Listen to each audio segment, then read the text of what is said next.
వాలంటీర్లు ఇప్పటిదాకా 99% కరెక్ట్, 1% ఆరోపణలు బిగినాయని వాళ్ళు సరి చేసుకోబోతే రేపు పొద్దున ఆ వ్యవస్థ మీద విరక్తి వస్తుంది. ఇప్పటిదాకా ప్రభుత్వ వ్యవస్థల మీద విరక్తితో వాలంటీర్లను గౌరవిస్తున్నటువంటి ప్రజలు అది చేత్కరించే పరిస్థితి ఇంకా రాలేదు. వస్తే భవిష్యత్తులో వాళ్ళ వల్లనే వస్తుంది కాబట్టి చూసుకోవాలని మొన్ననే చెప్పాను.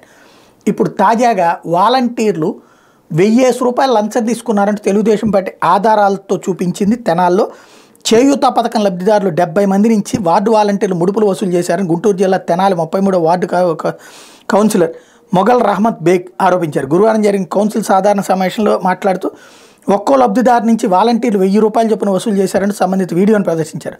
విషయాన్ని మున్సిపల్ అధికారుల దృష్టికి తీసుకెళ్లినా ఇంతవరకు ఎందుకు చర్యలు తీసుకోలేదని ప్రశ్నించారు. అధికార పార్టీ సభ్యుడే ఆరోపణ చేయడంతో ఇది సంచలనమైంది. మరి ప్రభుత్వం చివరికి వాలంటీర్లు ఇట్లాగా లంచాల వైపుకి పోతే వాలంటీర్లది తప్పే, ప్రభుత్వం దాన్ని కంట్రోల్ చేయకపోతే ఒక జన్మభూమి కమిటీల పరిస్థితి వస్తుంది.